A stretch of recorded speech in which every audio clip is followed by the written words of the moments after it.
Bom dia, minha amiga, meu amigo, ouvinte da 91.9, Sintonia do Bem. Estamos aqui mais uma quarta-feira, mais um Por Dentro da Justiça. Hoje a temática será muito bacana, Glicério.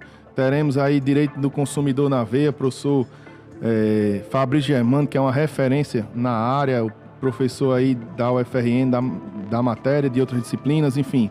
E tem diversas pesquisas bastante atuais no tema do direito do consumidor. Já a gente vai apresentá-lo aqui e dar bom dia. Lembrar sempre os nossos canais, né? Nós temos aqui pelas ondas da 91.9. Você que nos ouve também quiser nos ver, pode entrar no YouTube 91 FM Natal ou no Instagram, no portal Por Dentro da Justiça. Bom dia, Glicério. Bom dia, Marcel. Bom dia, Eduardo. Bom dia, nossos ouvintes já aí mencionados por Eduardo. Bom dia, Marcel, professor Fabrício, meu amigo Márcio, que comanda aqui nosso programa. É uma satisfação sempre estar aqui na bancada, comunicar com vocês, estar junto aqui do ouvinte, isso é muito bom. Aqueles que nos acompanham pela Sintonia do Bem, 91.9 FM, meu abraço. Marcel. Bom dia, Eduardo, bom dia, Glicério, bom dia a quem nos acompanha no Instagram do Por Dentro da Justiça, também aos ouvintes da Rádio Rural, bom dia, Márcio. E é um prazer estar aqui mais uma semana, né? E com uma temática bastante apaixonante, que eu gosto muito, que é o direito do consumidor. E entrevistar logo mais uma pessoa especial, né, Eduardo? O orientador do mestrado, a quem eu admiro muito. Então, já, aguarde aí que vai ser uma boa entrevista. Verdade, Marcelo. Glicério, a OAB promoveu algumas mudanças aí no exame de ordem. Pode explicar melhor para a gente, para o estudante de direito aí, o bacharel que vai fazer o exame? Exatamente. A OAB libera aí escolha do local de exame e insere 3 disciplinas obrigatórias, Eduardo, na temática aí do exame de ordem. O Conselho do Pleno da OAB Nacional aprovou a alteração no exame de ordem e trouxe aí a inclusão de 3 disciplinas obrigatórias. Então, passa a ser cobrada para o exame de ordem, para o exame da OAB, para os bacharéis, as disciplinas de Direito Previdenciário, Direito Financeiro e Direito Eleitoral. Essas disciplinas não eram contempladas no exame de ordem de forma direta até então e agora passarão a compor aquelas disciplinas obrigatórias. Fora isso, amigo, a OAB também disciplinou que o candidato, né, aquele que vai prestar o exame de ordem, ele pode escolher agora o local de prova. Antes, o provimento da OAB era no sentido de que, em razão do endereço que o candidato arguía lá na sua inscrição, havia a necessidade de fazer a prova naquela circunscrição. Entretanto, agora, o candidato tem o arbítrio em escolher o local onde vai ser a sua prova, onde vai prestar o seu exame. Então, foram essas as atualizações aí da OAB Nacional, meu amigo. Muito, muito importante, né, Glicério? São 3 disciplinas aí que são privilegiadas e eu vejo como mais uma oportunidade do aluno aí somar pontos, né? Aquele aluno aí que gosta do eleitoral, gosta do previdenciário, ele vai ter oportunidade de somar pontos ali naquelas disciplinas que ele gosta, enfim, que ele tem relação. Marcel, o STJ teve um entendimento aí que o patrocinador do evento ele não vai se responsabilizar sobre algum dano que aconteça nas relações de consumo. Você aí que é tão vinculado à área, pode comentar para a gente? Bem, Eduardo, foi uma decisão interessante aí do Superior Tribunal de Justiça, que muito se fala da questão da responsabilidade no tocante aos eventos. Então, o Código de Defesa do Consumidor sempre traz uma questão da responsabilidade solidária, mas o consumidor deve ficar atento, a sociedade, que o mero patrocinador daquele evento não tem responsabilidade. Então, o consumidor deve sempre procurar quem organizou o evento, os sócios daquele evento, para que ele possa ingressar com uma reclamação na Justiça, no PROCON, para que ele possa ter seus direitos assegurados, como reaver o dinheiro do ingresso, ou possível indenização. Então, o Superior Tribunal de Justiça decidiu essa semana que ser patrocinador do evento não configura essa questão da responsabilidade. Eduardo, notícia lá do TST, e aí não tem como pensar em outra pessoa se não for você aqui nessa bancada. Mantida multa à empresa que não demonstrou empenho para contratar pessoas com deficiência. Explica pra gente, pro ouvinte, amigo. É verdade, Glicério. Existe a legislação, uma determinação, a normativa, no sentido de que, de acordo com a quantidade de funcionários de cada empresa, ela deve ter um percentual, que esse percentual, se eu não me engano, varia entre 2% e 5%, de acordo com a quantidade de funcionários. A partir de uma certa quantidade de funcionários, você é obrigado a ter esse percentual dentro da sua empresa. Acontece muito, Glicério, e eu tive até um cliente recente na região de Pau dos Ferros, que eu atuei junto a ele, que ele tinha mais ou menos entre 500 e 600 funcionários. E lá ele não cumpria o percentual que era determinado para aquele porte de empresa. Porém, lá se tinha uma dificuldade de conseguir esses profissionais. Então, qual foi a orientação que a gente deu, por exemplo, lá no caso em concreto? Divulgue, ofereça vaga, leve aí para os meios de comunicação, leve aí para o Sebrae, aonde tiver bancos de talentos, enfim, disponibilize essas vagas, demonstre a sua intenção de preencher essas vagas, de cumprir a normativa. E faz a seleção, obviamente com os critérios normais, igual a de outro funcionário, nem pode dificultar mais, nem facilitar mais, digamos assim. Inclusive, essa empresa chegou a sofrer fiscalização do Ministério do Trabalho, foi demonstrado essa boa fé, essa boa vontade da empresa no sentido de cumprir a determinação legal, e lá não houve problema. Diferente do caso dessa outra empresa. Muito provavelmente não houve diligência por parte da empresa em tentar cumprir esse requisito, né, em tentar se manter adequada à legislação, e então, a partir disso, sofreu multa, e essa multa foi mantida pelo TST de forma, creio eu, justa. Então, você que empreende, você que é empresário, é importante entender as normativas aí vinculadas, muitas vezes através de um compliance, de um trabalho preventivo. É possível você mitigar, até você excluir passivos trabalhistas, resolver de uma forma mais tranquila, tentar fazer, por exemplo, de uma forma que a empresa fique resguardada. Então, precisa entender a realidade da sua empresa, a quantidade de funcionários, enfim, as normativas ali que vão reger a legalidade e adequar a empresa ao andamento. É muito importante que os empreendedores estejam atentos a essa normativa e algumas outras que se relacionam aí com o direito do trabalho. Marcel, você que tem uma experiência no PROCON, ele é seu orientador, você aqui é quem respira direito do consumidor, né, Glicério? Então, exatamente. Eu vou lhe pedir para apresentar o nosso convidado de hoje. Bem, pessoal, nós vamos entrevistar no dia de hoje o professor Fabrício Germano Alves, né? Ele é advogado, ele é professor da graduação e pós-graduação da UFRN. O Fabrício, ele é especialista em Direito do Consumidor e Relações de Consumo, em Direito Eletrônico, em Publicidade e Propaganda, né? Mídias, Linguagem e Comportamento do Consumidor, Marketing Digital, Docência no Ensino Superior e Metodologia em Educação à Distância, né? O professor Fabrício é mestre e doutor pela Universidade do País Vasco, na Espanha, né?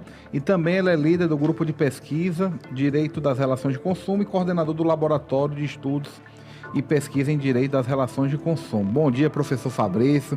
É um prazer, Fabrício Eduardo. É meu orientador, é um amigo que eu tenho, que admiro muito nessa causa da defesa do consumidor, que conhece muito, a quem eu tenho a honra de aprender muito diariamente. Professor Fabrício, muito se fala o Código de Defesa do Consumidor, né? De 1990, né? E dizem que é uma das legislações mais avançadas do mundo. Como é que o senhor analisa o direito consumidor brasileiro, que o senhor tem tanto tempo de estudo? Então, bom dia a todos, bom dia Marcel, bom dia Sério, bom dia Eduardo. Queria inicialmente agradecer o convite para participar do programa e cumprimentar todos os ouvintes da rádio, e vamos então às respostas. Eu avalio muito positivamente, Marcel. Realmente nós temos um código que é da década de 1990, que por muito tempo ele acompanha as relações de consumo de maneira muito adequada. Talvez os nossos maiores problemas práticos não sejam da lei, não sejam propriamente do Código de Defesa do Consumidor. Claro que ele precisa ser atualizado, por exemplo, em relação ao comércio eletrônico, que é uma prática relativamente nova, que não existia à época do Código, mas ele ainda atende muito bem com seus princípios à nossa realidade. Professor, agora eu vou puxar a sardinha aqui um pouco para o meu lado. Eu sou também publicitário, me formei pelo UFRN, cheguei a atuar na área antes de escolher o direito. E aí, misturando um pouco aí dessas duas áreas, na sua visão, o que seria uma publicidade enganosa? Como ela se configura na prática? E aí, assim, eu gostei muito da fala do senhor na resposta da pergunta de Marcel, no sentido de que os princípios se aplicam, mesmo que a norma ainda não tenha se adequado completamente. Mas aí, se puder também fazer um recorte sobre essa publicidade enganosa que a gente vê muito nas redes sociais, infelizmente aquelas promessas de retornos financeiros, por exemplo. O que seria publicidade enganosa, como o senhor caracteriza isso? E se puder fazer esse recorte um pouquinho do que a gente vive hoje no digital. Perfeito, Eduardo. Em relação aos princípios, para a gente já começar dessa parte, existe o princípio da veracidade dentro das relações de consumo. Então, é justamente esse princípio que proíbe qualquer espécie de publicidade enganosa, assim como existe o princípio da não abusividade, que proíbe, reflexamente, o princípio da proíbe a publicidade abusiva, que é outra espécie de publicidade ilícita. Então, como decorrência do princípio da veracidade, o Código proibiu a publicidade enganosa. Como é que se configura a publicidade enganosa? Ela se configura quando um fornecedor, que nesse caso é chamado patrocinador do anúncio, diferente do que foi noticiado aqui, o patrocinador do evento seria uma outra figura. O fornecedor que patrocina a mensagem publicitária, aquele que contrata a agência de publicidade ou o publicitário, ele vai ser responsável. Então, quando ocorre publicidade enganosa? Quando o anúncio que é veiculado em redes sociais, em meios de comunicação em massa, geralmente, esse anúncio ele tem a capacidade de enganar o consumidor. E aí nós juntamos já com a pergunta de Marcel. Por que o nosso código é tão moderno? Porque ele fala em capacidade de enganar. Então, o que o jurista vai anunciar é o potencial de enganar uma pessoa e não se ele efetivamente foi enganado. Esse é o conceito que a lei traz. Vejam como ele é profundo e pode ser atualizado para qualquer realidade. Se o anúncio foi veiculado de forma que poderia enganar alguém, ele já vai ser considerado publicidade enganosa. E na prática nós vemos isso diariamente. Se alguém navegar um pouco na internet ou mesmo dar um passeio nas ruas de qualquer cidade, você vai ver muita publicidade que você entende de uma forma na primeira vista, mas quando você vai ver as letrinhas pequenas, os detalhes ou vai até o lugar, você recebe uma informação diversa. Então esse é o conceito perfeito de publicidade enganosa. Professor Fabrício, conceituado aí a publicidade enganosa e perfeitas suas palavras, assim, um linguajar que dá para todo mundo entender. Mas qual seria a diferença entre publicidade enganosa e aquela que a gente julga como publicidade abusiva? Né? O conceito de enganosa, o senhor acabou de dar agora, mas e o que seria ela abusiva, essa publicidade de forma abusiva? Essas duas espécies, Glicério, elas são previstas no Código de Defesa do Consumidor, expressamente, tanto a enganosa quanto a abusiva. A enganosa, a que tem a capacidade de enganar, como eu disse, por qualquer meio, por qualquer forma, e a abusiva, o código traz um rol, ele traz uma lista de publicidades que são consideradas abusivas, como, por exemplo, se o anúncio ele trouxer discriminação em seu conteúdo, se a publicidade for discriminatória para algum público, por exemplo, uma discriminação racial, que ainda existe muito no Brasil, se o anúncio tiver esse conteúdo, aquela publicidade é considerada abusiva. Se o anúncio tiver um viés antiambiental, instigando o consumidor, por exemplo, a degradar o meio ambiente ou a desconsiderar o meio ambiente ecologicamente equilibrado, também é uma publicidade abusiva. Uma terceira espécie que se aproveita da deficiência de julgamento de crianças. Nós temos entidades no Brasil que atuam diretamente na proteção da criança e adolescente, que regulamenta, inclusive, detalhes sobre essa publicidade que é voltada para crianças. Então, se ela se aproveita dessa deficiência de julgamento de crianças, ela também seria abusiva. E um último exemplo, a publicidade que instiga o consumidor ou induz o consumidor a se comportar de forma prejudicial ou perigosa à sua saúde ou segurança. Se ela tiver esse conteúdo, ela também vai ser abusiva. O interessante sobre a publicidade abusiva e que também permite a atualização do código, permite que ele se mantenha atual com o passar dos anos, é que essa lista de publicidades abusivas, ela é exemplificativa. O código traz algumas formas de publicidade abusiva. Isso quer dizer que um julgador, por exemplo, ele poderá ampliar essa lista e reconhecer uma publicidade que é danosa para o mercado de consumo, mesmo que ela não esteja expressamente prevista na lei. E isso faz a atuação ter uma capacidade de modificação da prática muito grande. Marcelo, só um gancho aí rápido. Quando o professor Fabrício falou em publicidade abusiva em relação às crianças, aí eu rapidamente me lembrei do exemplo das publicidades que a gente tinha no final da década de 80, 90, né? Que peça para o seu pai comprar, compre o batom, você precisa... Enfim, eram publicidades que efetivamente elas abusavam da inocência, digamos assim, das crianças, né? Da falta de formação completa, digamos assim, cognitiva. E hoje em dia é um negócio que a gente vê e acha até meio absurdo, né? Assim, determinadas coisas que a gente via antigamente em relação à publicidade voltada para crianças, e hoje em dia, de chocolate de cigarro, enfim, coisas que hoje em dia não existem mais, nem podem, mas antigamente mudou muito, né, professor? O código acho que trouxe essa... Exatamente, Eduardo. Essa mudança específica em relação à publicidade infantil, ela não foi detalhada no Código de Defesa do Consumidor. Ele mantém a redação original, que trata de se aproveitar da vulnerabilidade que é acentuada da criança, mas nós temos, por exemplo, uma resolução do CONANDA, que traz lá em detalhes diversas espécies de publicidade que são consideradas abusivas por serem direcionadas especificamente para crianças. Professor Fabrício, dado esse conceito de publicidade abusiva, enganosa, como é que o consumidor deve proceder quando ele se depara com esse tipo de publicidade? E já emendando outra pergunta, dá para resolver conflitos fora da justiça? É sempre aquela questão de sempre se socorrer ao Poder Judiciário? Queria que o senhor falasse. Como o consumidor deve proceder ao encontrar ou se deparar com uma publicidade enganosa ou abusiva? Seja ela enganosa ou abusiva, o conteúdo da publicidade ele é vinculante. Então, o fornecedor ele vai se obrigar nos termos do que foi apresentado. Por exemplo, se foi anunciado para o consumidor que um determinado serviço ficaria R$100, e quando o consumidor vai contratar, ele tem lá outras cláusulas que fazem com que o serviço se torne R$200, isso acontece muito em serviço de telefonia, de internet ou qualquer outra área.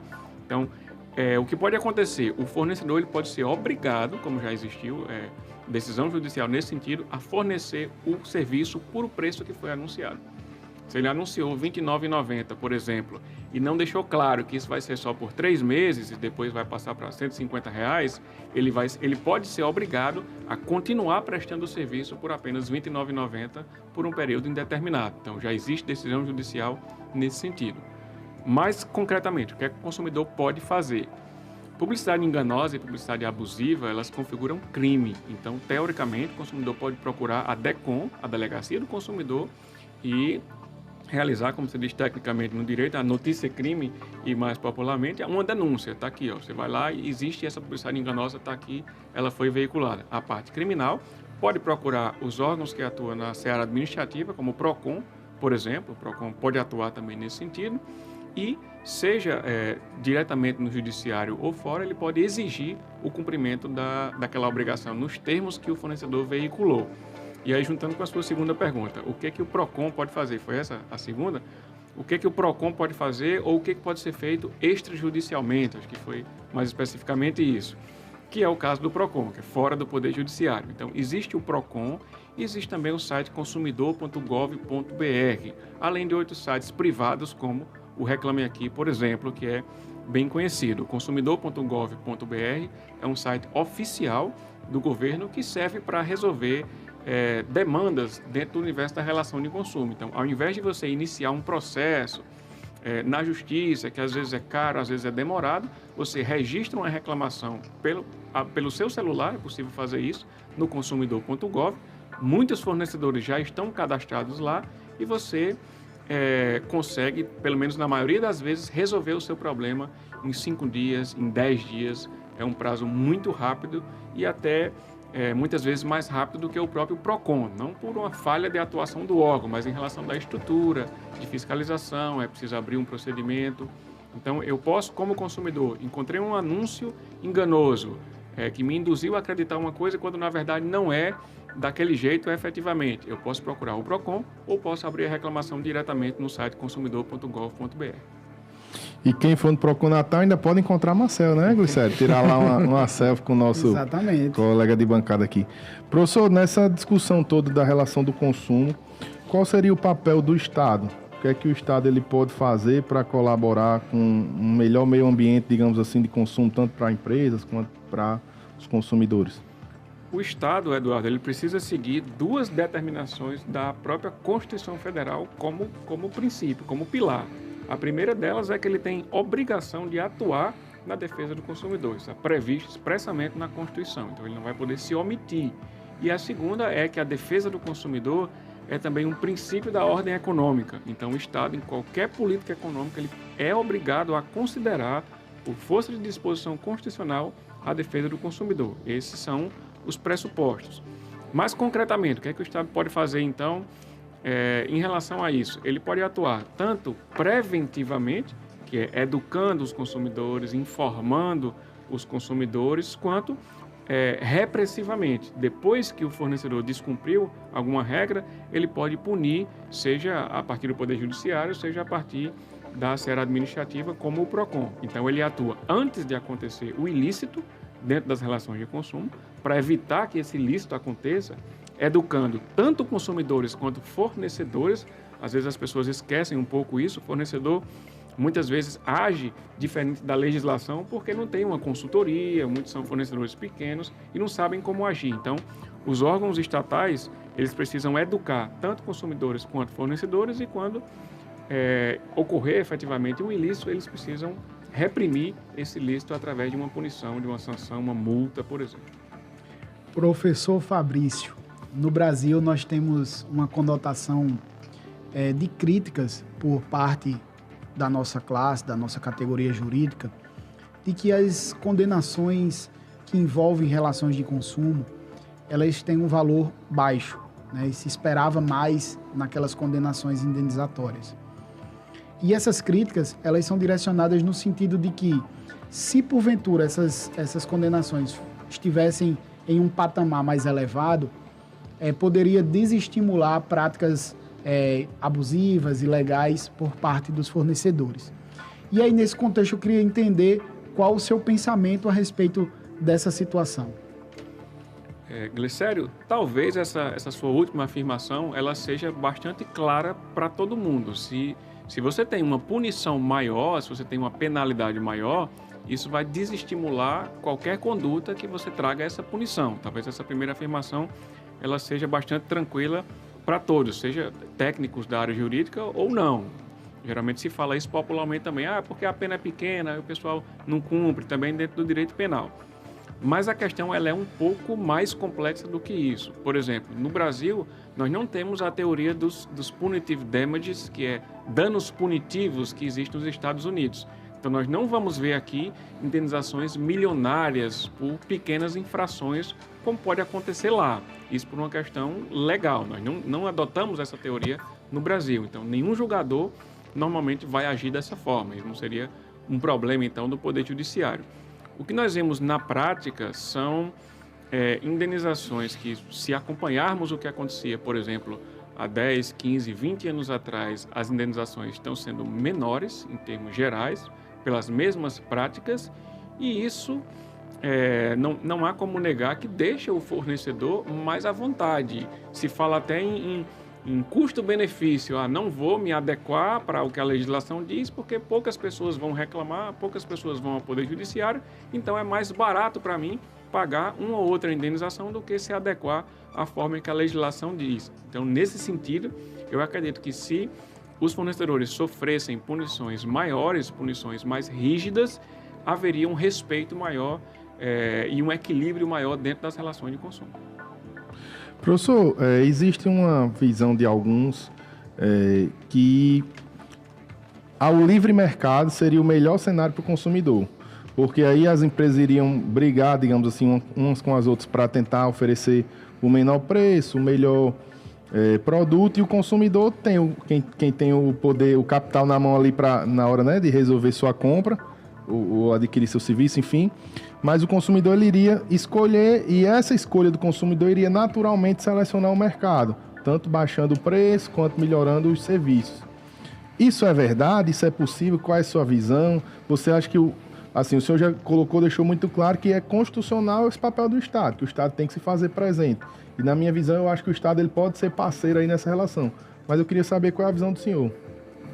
Perfeito, Eduardo. É uma questão que tem um cunho muito forte econômico também, nesse sentido, mas fora da questão econômica, até fora da questão jurídica, por a relação de consumo ser uma relação entre desiguais, às vezes as pessoas não entendem isso de maneira muito clara.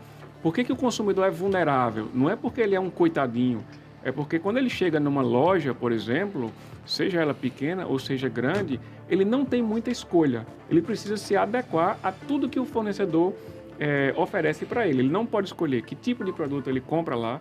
O fornecedor é quem escolhe o tipo de produto que ele comercializa, o preço, em quantas vezes ele divide no cartão, a qualidade dos produtos, tudo isso é o fornecedor que escolhe. Então o consumidor ele se submete a essas escolhas do fornecedor e ele é vulnerável em diversos aspectos. A gente compra coisas no dia a dia que a gente não entende muito bem, principalmente, dar um exemplo aqui de produtos eletrônicos. Você compra e não sabe, hoje em dia, talvez 10% das funções que um smartphone pode fazer, ou um smartwatch. A gente compra aparelhos cada vez mais modernos, que têm múltiplas funções, e a gente usa para aplicativo de mensagem, fazer ligação e acabou. Então, assim, é uma figura que precisa de proteção. Mesmo que não tivesse isso na Constituição, a relação de consumo, ela não é entre iguais, ela é uma relação entre desiguais. Você tem um mais forte, que é o fornecedor. Pode ser que haja um consumidor milionário, ele é mais rico do que o seu fornecedor, mas ele ainda vai ser vulnerável, ele ainda precisa se submeter, ele ainda pode não ter o conhecimento técnico em relação àquele produto. Então, por essa diferença, que é uma diferença natural, há uma assimetria de informação, é uma diferença natural, por isso é preciso que um terceiro, no caso o Estado, interfira para não deixar a parte mais fraca ser explorada, como aconteceu sempre na lei do forte. Se eu deixar a lei do forte, a lei do mercado aberta, o mais forte vai dominar, o fornecedor mais poderoso vai dominar, e ele vai ofertar produtos e serviços da forma que ele achar adequada, pensando normalmente em maximizar seus lucros, porque é essa a finalidade principal das empresas. Não está errado, mas essa maximização dos lucros tem que respeitar aquela figura mais clara, também não porque o consumidor é um pobrezinho, mas porque o fornecedor precisa do consumidor. O consumidor que é respeitado, que tem seus direitos garantidos, normalmente ele volta para aquele estabelecimento, quando ele é bem atendido, ele volta, e isso dá cada vez mais lucros para o fornecedor. Então, não também porque ele vai ser bonzinho, mas porque a relação de consumo como um todo, ela se desenvolve melhor se os direitos forem preservados. Professor Fabrício, o senhor já falou no início da entrevista sobre como resolver fora da justiça alguns problemas do consumidor, né? E hoje o Poder Judiciário está sobrecarregado, né? E muito se diz que devido às ações consumeristas, tudo o cidadão está levando ao Poder Judiciário. E tem uma frase do ministro Luiz Felipe Salomão, do STJ, que ele diz assim: as empresas transferiram seu call center para o Poder Judiciário. Então, eu queria qual é a sua análise do senhor sobre os meios alternativos de solução de conflitos, como mediação, arbitragem, a conciliação? Como é que o senhor enxerga? O senhor acha que é um caminho que as pessoas, os operadores do direito devem buscar? Eu acredito que sim, Marcelo. Começando aí pelo final da sua pergunta, mediação, conciliação e até arbitragem, que é um pouco mais complicado dentro de relação de consumo, mas elas conseguem resolver o problema. E é isso que a gente procura, qualquer pessoa procura o Poder Judiciário, pelo menos do ponto de vista teórico, para resolver o problema, seja fornecedor, seja quando ele tem que responder, seja o consumidor quando procura. Ele não procura por diversão, porque ele quer, porque ele ficou sujeito ao Poder Judiciário para resolver, justamente porque não conseguiu resolver junto ao fornecedor. Então, essa mediação, essa conciliação, ela poderia vir do próprio fornecedor. Houve um problema, entra em contato com a central de atendimento, nós vamos tentar resolver. Qual é a melhor forma de resolver isso para você? Compensar com o valor, dar um desconto, trocar o produto, devolver o seu dinheiro. Então, essa conciliação ela poderia vir de dentro dos próprios fornecedores, mas nem todos têm estrutura para isso, nem todos têm esse direcionamento de ideal, digamos assim, e preferem, às vezes, não investir num setor como esse. Nós temos, sim, muitas causas de consumo no Poder Judiciário, mas eu gosto sempre de dizer, até em sala de aula, que nós, em relação a direito do consumidor, nós temos poucas ações se nós analisarmos a quantidade de infrações que existe. Nós começamos falando aqui da modernidade do Código, de como ele traz muitos princípios, muitas regras, e essas regras ainda são muito descumpridas, são muito desrespeitadas.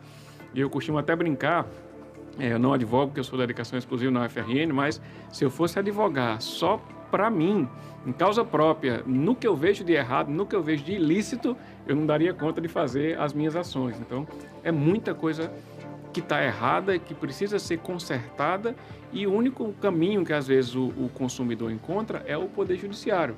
Eu não diria que isso que os fornecedores teriam esse poder de dizer assim, eu vou transferir, o judiciário vai ser o meu call center, resolva lá no Poder Judiciário. Talvez não é interessante para eles também ter uma causa a mais. Seria mais interessante para os próprios fornecedores ele resolver o problema fora do Poder Judiciário e deixar o consumidor satisfeito.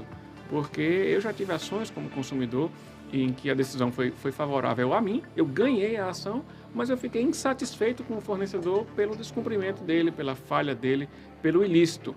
Se talvez naquele mesmo caso eu tivesse uma resolução fora do Poder Judiciário, que eu não tivesse que procurar alguém, acompanhar um processo, ir para a audiência e já resolvesse o meu problema, eu ia ficar bem mais satisfeito, falando aqui como consumidor, com aquele fornecedor. Voltar a comprar lá, indicar, que geralmente as pesquisas de opinião, você indicaria esse serviço para outra pessoa? Todas as pesquisas estão trazendo isso. Se eu tive que abrir um processo judicial para resolver um problema com um fornecedor, com uma empresa, eu não vou indicar essa empresa para ninguém como consumidor. Se eu tive um problema, que pode acontecer com qualquer empresa, independente da qualidade, e eles conseguiram resolver para mim, sem um processo judicial, pelo telefone, pelo WhatsApp, por e-mail, por qualquer forma, apesar do problema, eu como consumidor continuo satisfeito com essa empresa e saio falando isso, aconteceu um problema na empresa tal, mas eles resolveram prontamente e acaba se tornando para eles uma ação de marketing, uma ação publicitária. Torna-se um ponto positivo, né? Por falar em fornecedor, deixa eu mandar um abraço aqui para a Paperclean, distribuidora, Eduardo. Tem lá sobre seu comando o administrador Bruno Raposo. Eu acompanho eles de perto e são exemplos aí de como lidar com o fornecedor, de como ter essas soluções pacíficas, esses meios alternativos quando surgem e se surgirem conflitos. Muito bom mesmo, deixa eu consignar aqui meu abraço no ar, que eles sempre escutam o programa de Márcio aqui, o Alô Natal, desde mais cedo, estão lá escutando toda a turma da Paperclean. Eduardo, as palavras do professor aqui é esclarecedora demais, né? E aí, Marcelo, eu queria consignar também um pedido a você para trazer aqui, professor Fabrício Germano, uma outra oportunidade para a gente conversar exclusivamente sobre o superendividamento. Eu havia, antes de iniciar aqui o programa, com os microfones ainda desligados, conversando com ele sobre isso, né? E é uma temática que vocês entendem bem mais do que eu, mas que a gente precisa conversar bastante ainda, não é isso? Professor Fabrício, acho que vai precisar, Eduardo, uns 5, 10 programas. Ele já tem 5 especializações, né? Direito eletrônico, que vai ser um programa temático para cada especialização. São temas importantes que o nosso ouvinte se interessa, né, Marcelo? Se interessa, né? Mas com certeza, nós vamos em breve já chamar o professor Fabrício e passar a palavra para os demais membros, né? Agradecer, professor Fabrício, pela disponibilidade. Não me surpreendo da sua didática e oratória em mostrar ao ouvinte a importância da defesa do consumidor em temas de publicidade, como ele deve proceder e deixar meu muito obrigado pela disponibilidade e dizer que o espaço está aberto para as próximas vezes, para cada especialização, um programa do professor Fabrício. Verdade. Meu professor, só agradecer também aqui sua presença, somar aqui a Marcel e certamente as palavras de Eduardo também, dizer que estamos aqui de portas abertas. Agradecer aí quem nos acompanhou, lembrar quem perdeu parte do programa, né, Márcio? Fica aí disponibilizado na 91 FM Natal no YouTube, fica também no portal Por Dentro da Justiça no Instagram e você que perdeu parte do programa, teve alguma dificuldade, enfim, poderá revê-lo e acompanhar novamente. Professor, muito obrigado pela sua presença, como os colegas já colocaram, é muito esclarecedora a sua fala. E um tema que é de relevância, todos nós somos consumidores, os nossos ouvintes, as nossas famílias, nós aqui, enfim, são temas de muita relevância e o senhor, com uma didática excelente, com certeza traz esse tema de forma clara para o consumidor e não coloca nenhuma coisa que é vedada pelo código, né? Informações que não são exatamente claras, pelo contrário, o senhor traz informações completamente claras e temas que, como os meninos colocaram aí, o senhor precisa voltar aqui outras vezes para abordar aí outras temáticas. Muito obrigado pela participação. Vamos manter a mesma tônica e o mesmo tom de agradecimento pelo convite para participar do programa e dizer que estou à disposição para participar dos próximos, caso seja convidado, e parabenizá-los também pelo programa. É um programa que tem essa temática jurídica de maneira geral, mas um tema como consumidor, como o Eduardo trouxe, afeta todo mundo, atinge todo mundo, porque todos somos consumidores. Valeu, Márcio, com você, amigo. A Rádio 91 apresentou